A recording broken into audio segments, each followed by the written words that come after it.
Kafir ada 4 bentuk. Oke?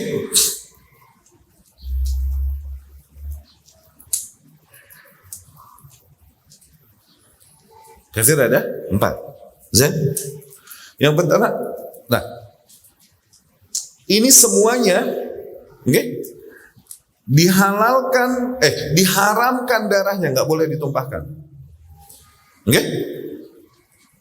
Nggak boleh juga dirampas hartanya, nggak boleh dirusak nama baiknya. Tuh, dia punya hak, harus dijaga.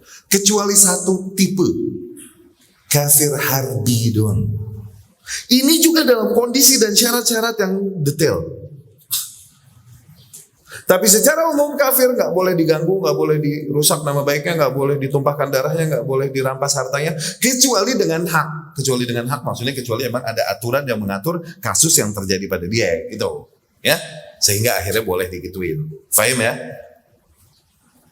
Kafir ada 4. Yang pertama kafir zimmi, kafir yang hidup di negeri Islam. No. Berada di bawah pemerintahan kaum muslimin. Maka dia punya hak sebagai warga negara itu. Dijaga. Dijaga aibnya, dijaga hartanya, dijaga darahnya. Nggak boleh diapa-apain. Zimmi. Ya. Tetangga ente yang beda agama. Tuh kafir zimmi. Dah. Hidup di negara kita, punya hak sebagai warga negara kita. Jangan diganggu. Itu zimmi. Kemudian kafir musta'man. Kafir yang dapat janji keamanan dari pemerintah muslim. Ya. Yani kafir dari negeri kafir datang ke negeri muslim. Dapat janji keamanan dari pemerintah muslim. Tuh. Maka nggak boleh dicolek, nggak boleh diganggu.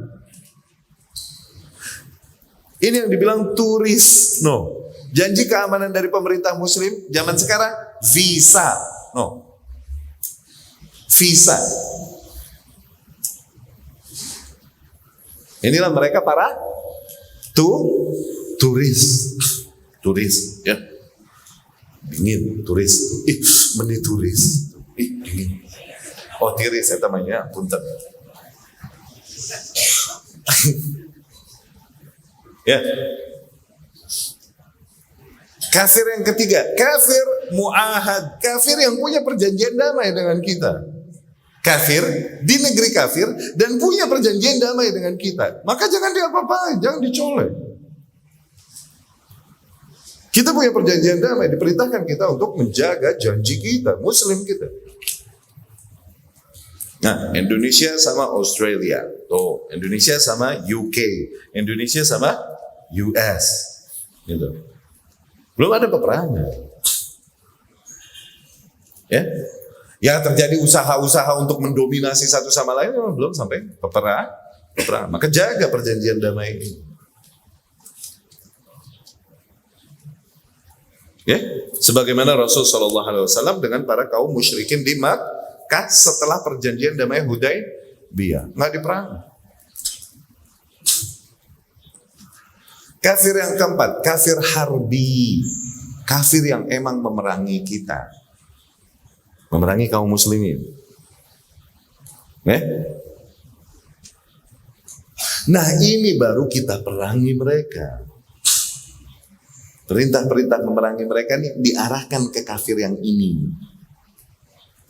Itu pun harus dengan peperangan yang memenuhi syarat-syarat peperangan. Jihad di dalam syariat ya. Apa syaratnya? Dipimpin oleh penguasa yang sah, yang constitutionally renowned, diakui secara konstitusional. Tuh. Bukan dipimpin sama ormas. Awas, ormas ini jihad, ormas ini jihad, ormas ini jihad. Bukan. Ya. Harus dipimpin oleh penguasa yang sah di medan perang dengan panji yang jelas, bukan dengan ngumpet-ngumpet dan teror peperangannya, bukan. Izin orang tua tuh, itu syarat jihad loh, awas, izin orang tua. Di antara syaratnya itu, enggak?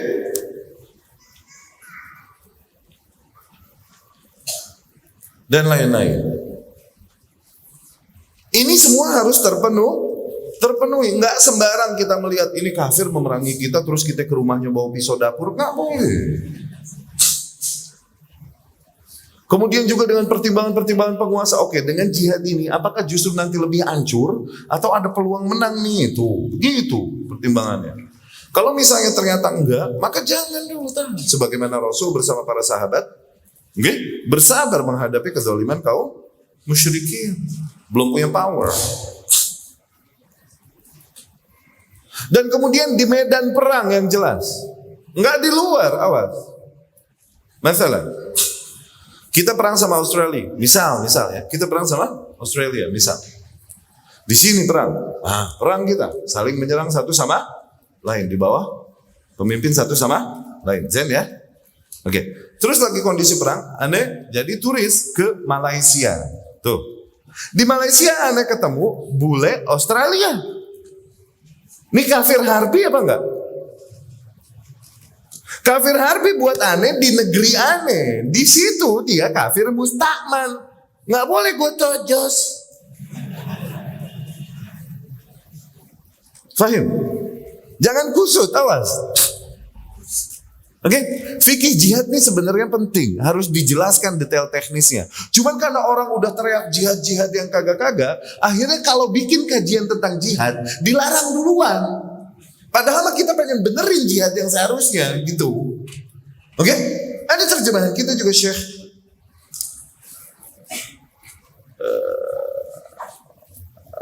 di antaranya mafhum jihad di dalam syariat Islam, jihad khawarij vs jihad ahlus sunnah. Tuh ada, materi-materi ini ada. Cuma kalau mau dibikin kajian mesti deh panitianya ngeri. Ustadz judulnya jangan jihad, jangan yang ini deh, ngeri itu.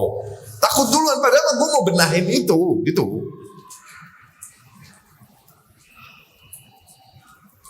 Karena udah jelek duluan nama jihad, gara-gara kelakuan sebagian, ubur-ubur sama ikan sapu-sapu yang suka teriak jihad. Tahu ubur-ubur kan, ikan sapu-sapu?